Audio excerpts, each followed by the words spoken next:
So it's not until I heard my mum's car door slam is when I'm like, oh shit.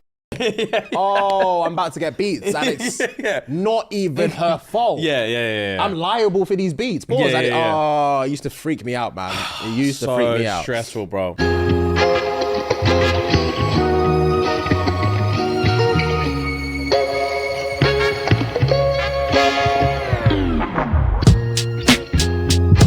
What's your slightest confession? I slept with my Uber driver once. Huh? Why did you do that? You could have paid. I don't know.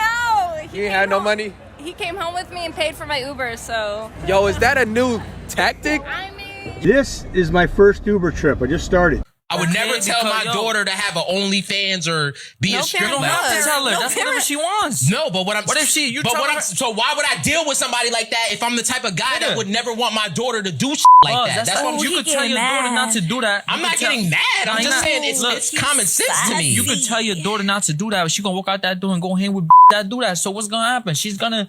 Feel me? She could. Friend probably gonna show her that check. Like, look how much I made a month. She gonna want to do it. Exactly. She could want to do it, but me being I'm not a father yet, but eventually when I am a father, me being a stern, steady father that's in her life, that cares about her, that lets her know the type of woman I want her to be. So I have a better chance of making her I have a better chance of making her like me, which is anytime somebody brings up some shit like that, she automatically thinks that shit sound wild. My father would never condone that. So basically, back to what I was saying. That's what the world is missing, family values, but continue. So you see how a man with standards and values all of a sudden is sassy because he's passionate about something that he wants to have for his family? The dude in the white sweatshirt just didn't get it, and he doesn't understand that a two-parent family home, especially when somebody is intentional about who they're going to be with and who they want their children to look up to when they get older, he doesn't understand that they stand a better chance in this world of staying away from activities like OF or dancing for some money or walking the streets for some money. The statistics say so.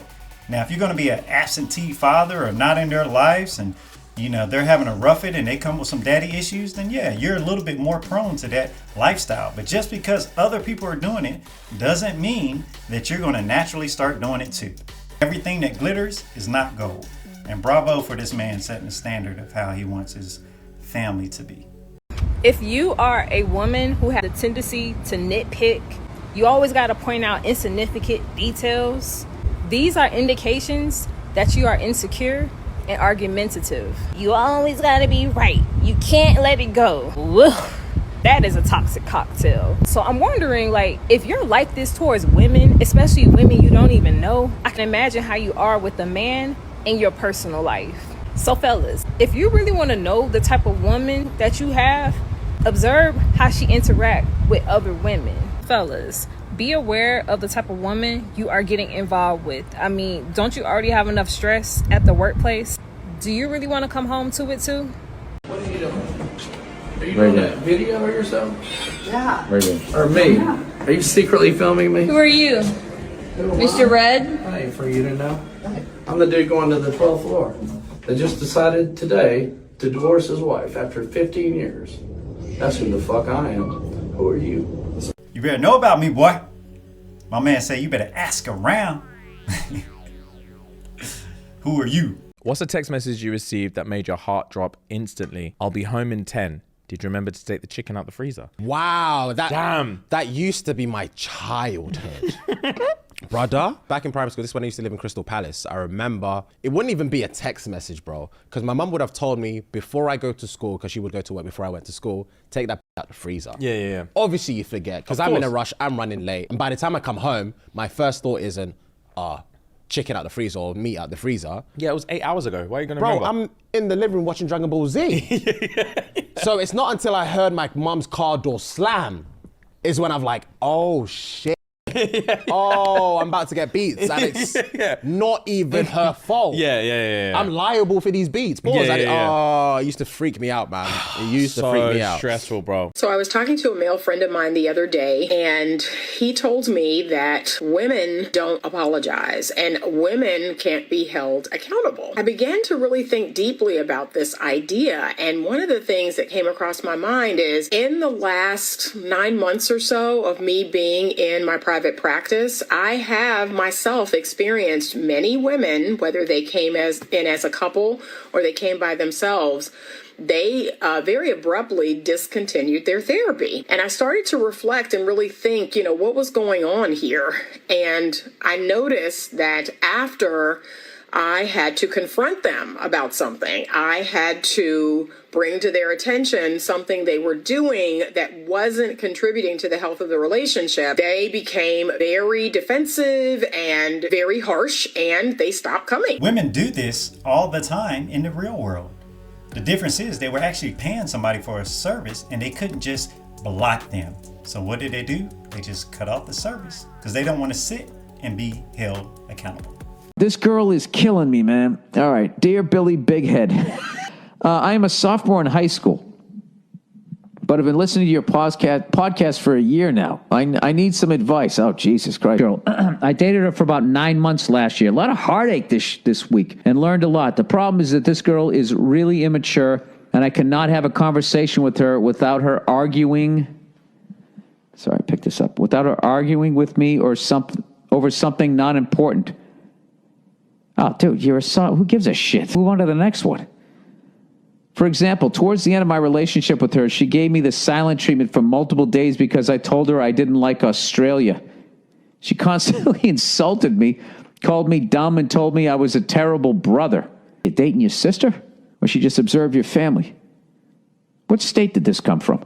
And did crazy things like this throughout our relationship. She's one of those girls who thinks that she always gets to be right, and I am not.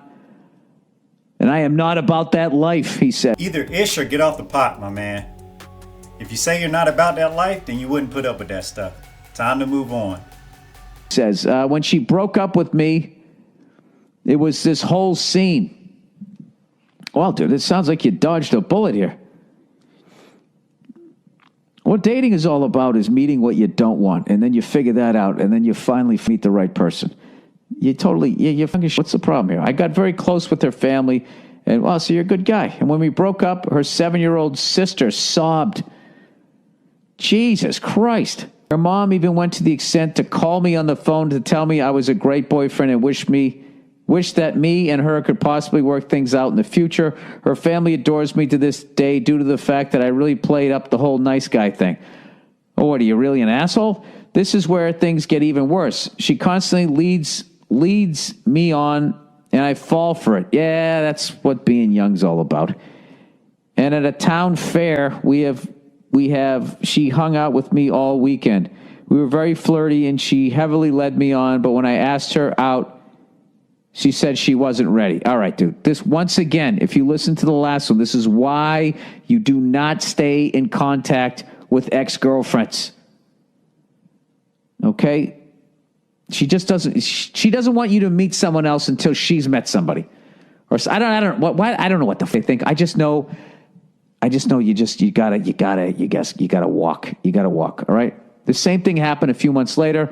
I have left her alone for the past few months, only talking to her once every 3 weeks, and every time she ends up being mad at me for some dumb reason. An hour ago, she was mad at me for not roasting her and called me pathetic. Roasting her? I'm trying to figure out where to live. You got a little fair, a town fair, and then you guys also have roasts. I don't know what this is. All right. She apologized all the time for her action, but continues to do the same thing. Should I not even talk to her, or should I forgive her because she's just immature and can't handle her feelings? Any advice would be appreciated, especially if you get the lovely Nia to answer as well. Hope the family's doing great, and go drink a beer. It's hilarious. Your actions dictate who you are. So if you're chasing behind this girl and you're all into the drama and you're arguing back. Like, she can't be in an argument by herself. She gave you the silent treatment and you were still reaching out to her. So, Ish, or get off the pot. Move on. You're too young for that. That's all I got for you today, guys. I appreciate you for tuning in. We'll catch you the next one.